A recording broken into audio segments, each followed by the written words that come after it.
On ne peut pas regarder la fin du Grand Prix de Monza sans penser à Abu Dhabi 2021. Je ne vous fais pas l'histoire, vous la connaissez déjà. On a voulu réaliser un dernier show, un finish de saison avec panache, en réalisant un scénario hollywoodien bafouant les règles de la safety car. Bref, un scénario historique, inédit dans l'histoire de la Formule 1. Aujourd'hui, on respecte le règlement et ça crie au scandale, remboursé, c'est pas possible. On n'est pas au cinéma, les amis. La sécurité semble devenir un prétexte pour pimenter les fins de course. Je me dois d'en parler.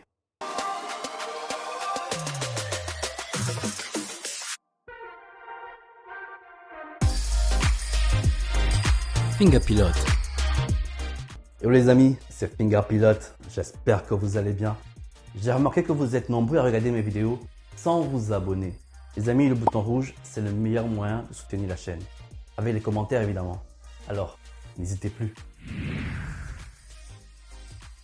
Parlons de ce Grand Prix de Monza. Tour 47 sur 53. Ricciardo se gare sur le côté suite à une défaillance entre les deux virages Lesmo. Les drapeaux jaunes sont déclenchés directement 6 secondes après.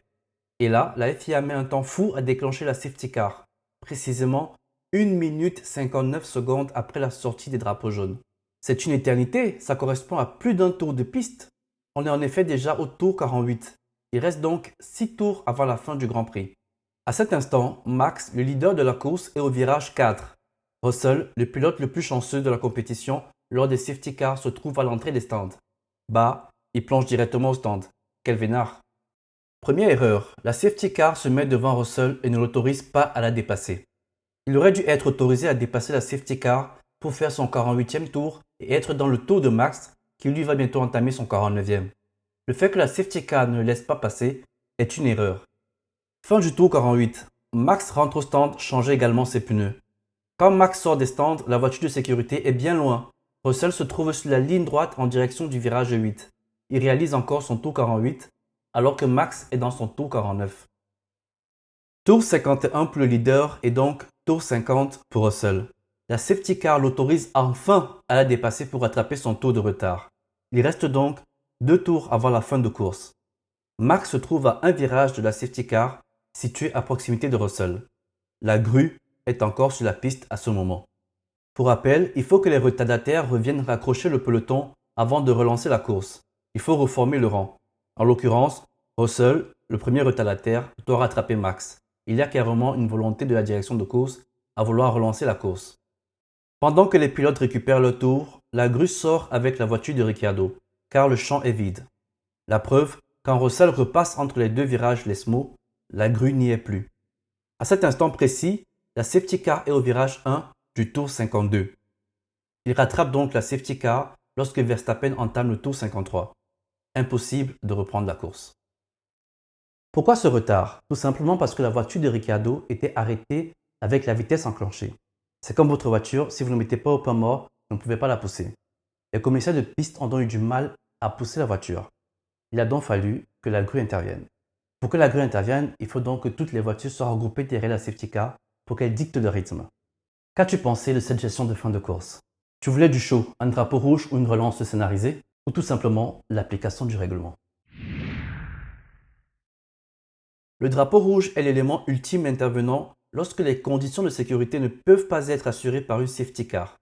Trop de débris sur la piste suite à un crash, des barrières à réparer, une intervention de commissaires ou de véhicules spécialisés difficilement gérables avec la présence des pilotes sur la piste.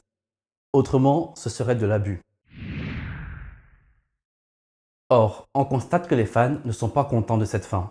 Ils auraient voulu un dernier tour d'adrénaline. Et toi? Mais oui! Même les anciens pilotes, comme Franck Montani, estiment qu'il aurait fallu déclencher un drapeau rouge et reprendre la course pour assurer du spectacle, car les fans le veulent. Les spectateurs ont payé pour ça. Attendez, stop! Il existe un règlement, il n'est pas là pour faire figuration. Si Franck est pilote de course et qu'il a 11 secondes d'avance sur le deuxième, qu'il a dominé le deuxième pendant toute la course et qu'à quelques tours de la fin du Grand Prix, un incident a lieu et il y a safety car, son écurie décide de le maintenir dehors parce qu'en application du règlement, le Grand Prix finit sous safety car, tandis que tous ses rivaux rentrent au stand, chaussés des gommes neuves, tendres, rouges, brillantes, luxuriantes, pour pomper jusqu'à la fin du Grand Prix. et qu'au final, la FIA décide de déclencher un scénario sorti du chapeau pour assurer un dernier tour de spectacle, je pense que Franck, à ce moment-là, il a un tout autre discours. C'est comme si on assistait à un match de foot, en l'occurrence PSG-OM. Et à la fin de la première mi-temps, le PSG mène 2-0. La deuxième mi-temps est soporifique, la balle reste au centre, il n'y a rien qui se décide, il n'y a pas d'action, tout le monde s'ennuie. Et qu'à la 85e minute, l'arbitre décide de siffler. Penalty! But contre triple. Mais attendez, on joue pas au Scrabble. Cet arbitre ne ressort pas avec le sourire qu'il a assuré le show. Les spectateurs vont en faire une affaire personnelle. Eh ben, c'est pareil en Formule 1. Le non-respect des règles établies pour assurer une forme de show brise l'équité et la justice. Depuis la mise en place cadrée et normée de la safety car en 1993, il y a eu 10 grands prix qui se sont terminés sous safety car depuis lors. Canada 1999, Australie 2009, Italie 2009, Monaco 2010, Brésil 2012, Canada 2014, Chine 2015, Bahreïn 2019, Bahreïn 2020 et enfin Monza 2022 vient s'ajouter à cette liste. On ne peut pas citer Spa 2021 car il s'agit d'un cas spécial.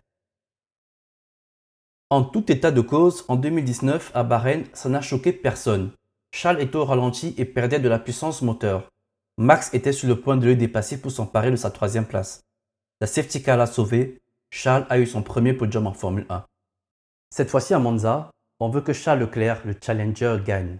On réclame quelques derniers tours de course pour avoir l'opportunité de voir cela. J'ai de plus en plus l'impression que les fans réclament du spectacle partout.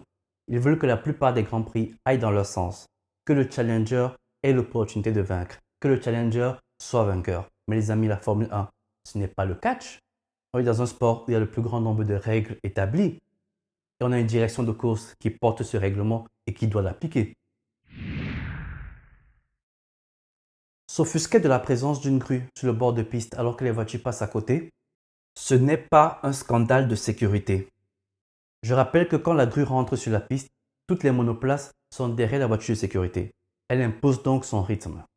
On est sur une ligne droite, hors trajectoire, sur piste sèche. Contrairement à l'accident de Jules Bianchi en 2015 à Suzuka, où on est sur une piste détrempée, la nuit tombante, la visibilité étant faible, double drapeau jaune, la safety car n'a pas été déployée, les contextes sont un peu différents. N'oubliez pas qu'on a les meilleurs pilotes du monde, à minima sur piste sèche, qui roulent à 30-50 km/h quand ils arrivent à proximité du lieu d'intervention de la grue. Et on craint qu'un pilote ne renverse un commissaire ou ne conne la grue, alors que les mecs à 300 km/h esquivent des lapins sur la piste. Cette fois, le rythme est cadré sur une safety car. Les commissaires sont conscients de la présence des monoplaces, les pilotes également sont conscients de l'intervention des commissaires. Ne cherche-t-on pas tout simplement un moyen de justifier l'intervention d'un drapeau rouge pour un spectacle de fin de course? Juste pour info, au cas où vous ne le saviez pas, Abu Dhabi 2021 est la seule fois où la procédure de safety car n'a pas été respectée dans toute l'histoire de la Formule 1 depuis qu'elle a été établie. Je suis offusqué par cette volonté à tout prix de spectacle. La Formule 1 semble vouloir s'emparer de toute opportunité pour écrire un scénario, une poésie. Aujourd'hui, on s'indigne qu'il nous ait manqué un dernier tour d'émotion, un dernier tour d'adrénaline. La saison 2021 a été controversée à plusieurs égards au sujet de la gestion de nombreuses passes d'armes couvertes par le fameux Let Them Race. Ceci a fait naître dans le cœur de nouveaux fans une dimension scénaristique de la Formule 1. Si on estime qu'on ne doit plus finir un grand prix sous safety car, il faut l'écrire en noir et blanc dans un règlement, que toutes les écuries puissent user de cela pour définir leur stratégie. On définira un nombre X de tours restants, à partir desquels tout incident qui devrait normalement donner lieu à une safety car donnera lieu à un drapeau rouge. Pour moi, si la FIA va dans ce sens pour assurer une fois de plus ce spectacle, je vais finir par croire que ce sport perd de plus en plus son âme. Regarder donc un grand prix reviendra à regarder un show animé par la Fédération internationale de l'animation. Si c'est à ça que devra ressembler la suite, alors il faudrait rebaptiser la F1 en spectacle de course. Quelques rappels qui vous feront peut-être écho. On a commencé par limiter les innovations dont personne n'avait pensé pour éviter que les meilleurs ne brillent trop. Ensuite, on a standardisé les voitures. Et après, c'est quoi la suite? Bref, les paroles d'un passionné sentant que son sport devient trop business et perd son originalité. Et vous, qu'en pensez-vous?